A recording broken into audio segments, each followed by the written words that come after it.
Bismillahirrahmanirrahim. Assalamualaikum warahmatullahi wabarakatuh. Perkenalkan, nama saya Muhammad Syahril Alifka dari kelas 12 Mi Al-Jazari. Pada video kali ini saya akan menyampaikan presentasi saya mengenai tugas dari kimia, yaitu menuliskan tentang jenis-jenis serta reaksi dan penggunaannya dalam kehidupan sehari-hari mengenai yang pertama sel primer, sel sekunder, dan sel bahan bakar. Untuk lebih jelasnya simak video berikut. Nah, ini merupakan hasil kerja saya yang dimana di sini adalah 3 jenis-jenis dari sel volta. Yang pertama ada sel primer atau baterai yang dimana pengertiannya itu dayanya langsung habis dan tidak dapat diisi ulang. Di sel primer ini terbagi lagi menjadi 3. Yang pertama ada yang dinamakan sel kuning atau seng karbon. Komponennya itu anodanya berupa logam seng dan katodanya berupa grafit, elektrolitnya berupa pasta yang merupakan campuran dari beberapa zat-zat dan unsur-unsur tertentu. Kemudian reaksi yang dihasilkan dari jenis ini yaitu anoda Zn menjadi Zn2+ ditambah 2E.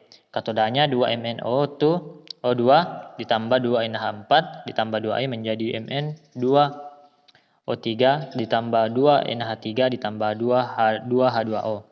Nah, reaksi selnya atau cara pencarinya ini dengan cara diperkan atau dibagi, sehingga yang sama langsung dicoret sehingga menjadi Zn ditambah 2MnO2 ditambah 2NH4 menjadi 2N2+ ditambah Mn2O3 ditambah 2NH3 ditambah 2H2O.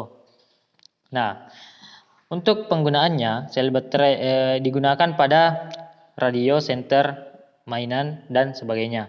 Yang dimana sel kuning ini merupakan potensial sel baterai sekitar 1,5 volt dan umurnya itu sejalan dengan pemakaiannya, dengan lama pemakaiannya. Nah, kemudian kita beralih ke jenis yang kedua, yaitu baterai merkuri atau sel kancing jenis Rubin-Mallory. Nah, komponen itu anodanya itu terdiri atas seng, katodanya terdiri atas merkuri 2 oksida, elektrolitnya yaitu kalium hidroksida atau basa alkalin. Nah, kemudian reaksi yang terjadi dari anoda ini yaitu 2N ditambah 2OH- menjadi Zn.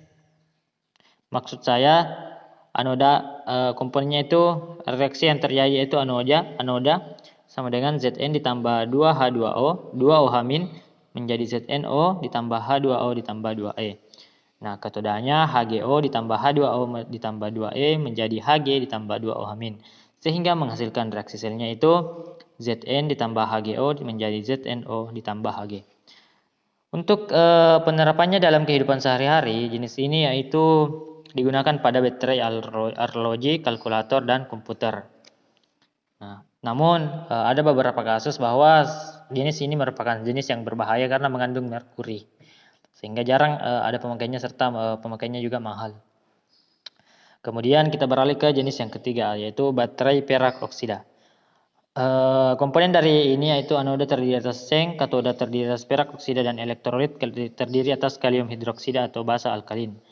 Nah, sehingga reaksi yang terjadi dari jenis ini anodanya itu Zn ditambah 2OH ditambah ZnOH2 ditambah 2E. Dan katodanya yaitu AgO ditambah H2O ditambah 2E menjadi 2Ag ditambah 2OH- ditambah 2OH.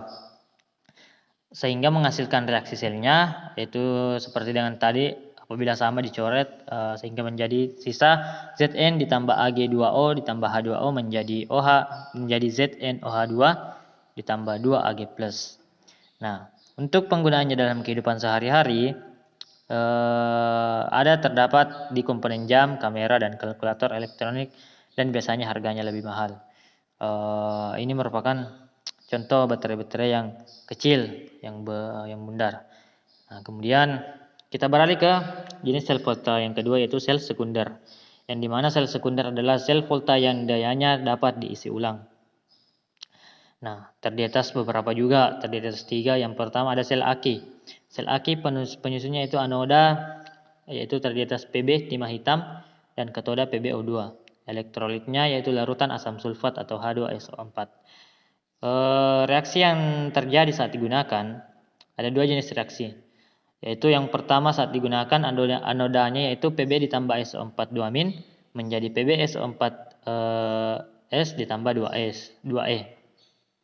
Dan katodanya PbO2 ditambah 4H plus ditambah SO4 2- ditambah 2E menjadi PbSO4 ditambah 2H2O. Sehingga reaksi sel yang terjadi yaitu Pb2SO4 2- ditambah PbO2 ditambah 4H plus menjadi PbSO4 ditambah H2O. Nah, kemudian reaksi selanjutnya itu saat diisi ulang. Nah, sesuai dengan pengertiannya tadi bahwa ini dapat diisi ulang sehingga juga menghasilkan reaksi saat diisi ulang. Anodanya menghasilkan PbOSO4 ditambah H2H2O ditambah PbO2 ditambah HSO4 ditambah 3H plus ditambah 2E. Nah, katodanya PbSO4 ditambah H plus ditambah 2E ditambah menjadi Pb ditambah HSO4 min. Sehingga menghasilkan sebuah reaksi yaitu PbSO4 ditambah 2H2O ditambah PbO2 ditambah 4H plus ditambah Pb ditambah 2SO4 2-. Yang dimana penggunaannya dalam kehidupan sehari-hari itu ada terdapat di kendaraan bermotor atau mobil yang biasa kita gunakan. Kemudian ada jenis yang kedua yaitu baterai lithium. Yang dimana komponen penyusunnya itu anodanya yaitu lithium, katodanya MnO2 dan elektrolitnya berupa pasta KOH. Reaksi yang terjadi saat digunakan yaitu anoda Li menjadi Li plus Li positif ditambah E. Katodanya MnO2 ditambah 2H2O ditambah E menjadi MnOH3 ditambah OH-. Dari hal tersebut menghasilkan sebuah reaksi yaitu Li tambah MnO2 ditambah 2H2O menjadi Li ditambah MnOH3 ditambah OH-. Nah, penerapannya dalam kehidupan sehari-hari ada di kendaraan mobil listrik. Kita beralih ke jenis yang ketiga yaitu perakseng. Yang dimana komponen penyusunnya itu anodanya berupa Zn atau seng, katodanya berupa Ag, elektrolitnya berupa pasta KOH.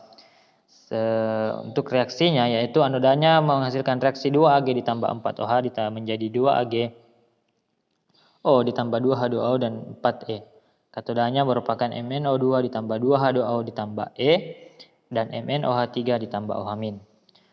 Dan reaksi selnya yang terjadi secara keseluruhan yaitu Ag ditambah 2MnO2 ditambah 3H2O ditambah AgO ditambah MnOH3. Nah, dan biasanya digunakan dalam kendaraan-kendaraan yang kencang atau yang biasa dipakai balap seperti mobil Formula One. Nah, itu merupakan dua jenis dari sel volta. Kita beralih ke jenis yang ketiga itu sel bahan bakar. Yang dimana sel ini merupakan campuran bahan bakar sebagai sumber energinya. Sumber bakarnya seperti campuran hidrogen dan oksigen dan campuran gas alam dan oksigen. Yang dimana komponen penyusunnya itu berupa katoda terdapat gas oksigen dan anoda terdapat gas hidrogen. Sehingga menghasilkan sebuah reaksi anoda H2 ditambah 2OH- menjadi 2H2O ditambah 2E.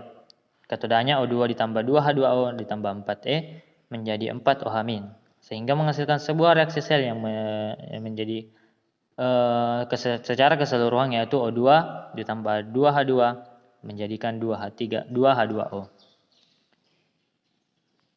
Nah, itulah tadi beberapa penjelasan mengenai presentasi saya mengenai jenis-jenis dari sel volta terkait dengan komponen penyusunnya, reaksi yang terbentuk hingga penerapannya dalam kehidupan sehari-hari.